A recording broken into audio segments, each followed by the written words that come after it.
私たちの健康を支えてくれる薬。でも、新しい薬が一つできるまでに、ものすごい時間とお金がかかってるってご存知でしたか？今日は、その常識が今 AI によってガラッと変わろうとしている、まさにその最前線。AI による創薬革命について一緒に見ていきましょう。はい、今回はこんな流れでお話ししていきます。まず、そもそも薬作りってどれだけ大変なのっていう話から入って、次に AI がもたらしたスピード革命、それから人間にはない AI ならではの創造性、そして未来の働き方まで、順番に見ていきましょう。さて、では最初のセクションです。AI が出てくる前、たった一つの薬を作るのがどれだけ壮大で、そして大変なチャレンジだったのか。まずはそこから見ていきましょう。まず時間ですね。一つの新しい薬が研究開発のスタートしてから僕たちの手元に届くまでになんと10年以上もかかっていたんです。いやー、これって本当に長い道のりですよね。そしてお金です。費用。これがまたすごくて、数百億円。場合によっては数千億円にもなるんですよ。たった一つの薬を生み出すために、これだけの莫大な投資が必要だったわけなんです。じゃあなんでそんなに時間もお金もかかるのかっていうと、これまでの薬作りってまさに広大な砂漠の中からたった一粒のダイヤモンドを探し出すみたいな作業だったからなんですね。研究者の方々はもう膨大な数の化学物質の中から病気に効くかもしれないっていう候補を長年の経験とか、あとは勘も頼りに一つ一つ本当に手作業で試していく、そんな世界だったんです。ところが、ここにゲームチェンジャーが登場します。セクション2、AI が巻き起こすスピード革命です。これまで何年もかかっていた探索が AI の予測によってほんの数日で終わってしまう。そんな時代がもう来てるんです。このスライドを見ると、その違いが一目瞭然ですよね。左の従来の方法が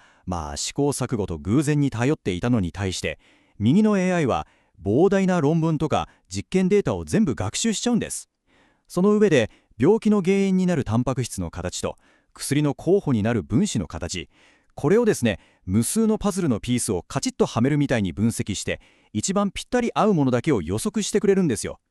つまり手当たり次第試すから有望なものだけを狙い撃ちする絵、これが革命のど真ん中というわけです。で、その成果がもう本当に驚きなんですけど、ある海外の事例だと、今までだったら2年はかかるだろうって言われてた探索プロセスを AI はたったの2日で終わらせちゃったそうなんです。2年が2日ですよ。年単位だった仕事が非単位になる。これまさに奇跡的な時間短縮ですよね。この技術のジャンプがじゃあ何を意味するのかっていうと、それはつまり新しい治療薬をもっともっと早く病気で苦しんでいる患者さんのもとに届けられるようになるっていうことなんです。これって僕たちみんなに関わるすごく大きな希望だと思いませんか？でも AI の凄さって実はスピードだけじゃないんですよ。セクション3では AI が持っているちょっと意外な創造性、これを掘り下げてみたいと思います。AI がやらかした間違いがひょっとしたら世紀の大発見につながるかもしれないなんて話です。科学の世界にセレンディピティって言葉がありますよね。ペニシリンの発見みたいに偶然の幸運がとんでもない大発見をもたらすっていうあれです。実は AI ってこのセレンディピティをある意味意図的に引き起こせるかもしれないって言われてるんです。じゃあなんでそんなことができるのか。それは AI には僕たち人間が持っているようなバイアス、つまり思い込みとか先入観が一切ないからなんです。経験豊富なベテランの研究者さんほど過去の経験から、いやこれは効くはずがないって無意識に可能性を捨てちゃうことがあるかもしれない。でも AI はただただ純粋にデータを分析して、人間だったら絶対に見過ごしてしまうような意外なつながりを見つけ出してくれるんです。 AI が時々もっともらしい嘘をつくハルシネーションってありますよね。普通はこれ AI のバグとか間違いって思われてるんですけど、創薬の世界ではちょっと見方が違うんです。常識から外れた答えに見えるけど、それって実はまだ誰も気づいていない新しい真実なんじゃないかって。 AI が出してくるとんでもない答えが人間の発想を飛び越えた新しい薬のヒントになるかもしれない。そう考えるとワクワクしませんか？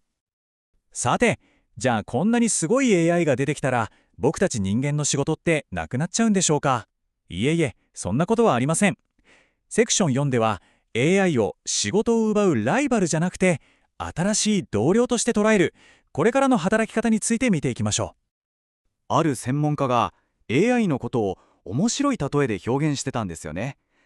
ものすごく優秀で、知識も豊富で、しかも体力は無限。そんなスーパー新入社員みたいなもんだって。この考え方、すごく大事だと思います。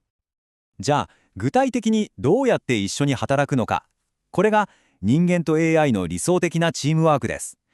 まず、人間がこういう薬を見つけたいっていう研究のゴールを決めて AI に指示を出す。で、次に AI っていう同僚が僕らには到底扱いきれないような膨大なデータをガーッと分析してくれる。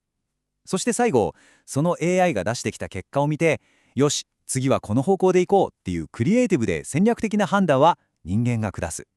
ほら、主導権は常に人間にあるわけです。で、ここが本当に面白いところなんですけど、ある研究によると、人間だけのチームとか AI だけのチームよりも、人間と AI がタッグを組んだチームが一番いい結果を出すってことが分かってるんですよ。つまり AI をいかにうまく使いこなすかっていうのがこれからのスタンダードになっていくってことですね。さあ、いよいよ最後のセクションです。これまでの話を全部まとめて、この AI 創薬っていう技術革新が僕たち一人一人の生活にどう関わってくるのか、その意味を考えていきましょう。薬って見つけるだけじゃなくて、それを安全に作って僕たちの手元に届けるところまでがものすごく重要ですよね。実はその薬を作る工場でも AI が人間の頼もしいサポーターとして大活躍し始めてるんです。例えば人間の目じゃ絶対に見つけられないような錠剤のすごく小さな傷を AI が見つけたり、工場の機械がそろそろ壊れそうだなっていうサインを事前にキャッチしたり、品質と安全性をぐっと高めてくれてるんですね。はい、というわけで今回のポイントをもう一度おさらいしてみましょう。まず何といってもスピード。 AI は薬探しの時間を年単位から非単位にまで縮めてくれます。次に創造性。人間の思い込みを超えて予想外の発見をくれる。そして協業。 AI は仕事を奪う敵じゃなくて僕たちの能力をぐんと引き上げてくれる最高のパートナーだということ。最後に安全性。薬を作る現場の安全もしっかり守ってくれるんでしたよね。では最後に皆さんにこんな問いを投げかけて今回は終わりにしたいと思います。かつて世界を変えたペニシリン。あのような次の世紀に残る大発見はひょっとしたら人間ではなく AI によってもたらされるのかもしれない。僕たちは今まさにそんな時代の入り口に立っているんです。